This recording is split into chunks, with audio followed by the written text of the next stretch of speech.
Kwa majina naitwa Tito Tuvula Shirandula, mimi ni driver wa Atomic hapa Kitengela.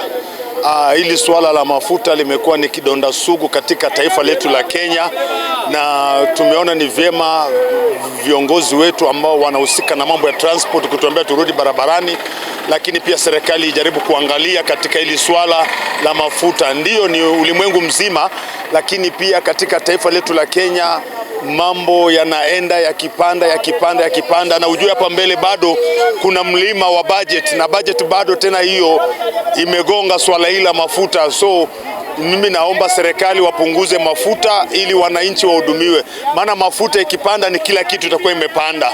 Kwa hivyo nashukuru kwa ukubwa wetu ku negotiate na wao ili tupate kurudi kazi, lakini swala la mafuta serikali waangalie sana upande huo. Kwa majina naitwa Clifford. Clifford nani? Clifford Mongare.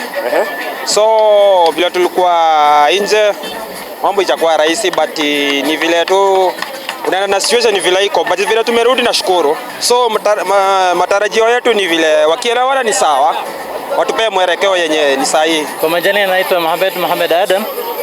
Mimi msafiri kutoka saa hizi kutoka Kajiado. Jana tulikuwa na shida, hatukuweza kutoka, lakini at least leo naona hali si kama ya jana, ndio tunaweza kusafiri. Alhamdulillah, na Simba vile, lakini at least kuna tatizo moja kidogo hivi, lakini bado at least tunashukuru. Jana tuliweza kuogopa, lakini leo at least tunasafiri na hatujapatana na shida yote. Leo tuko sawa.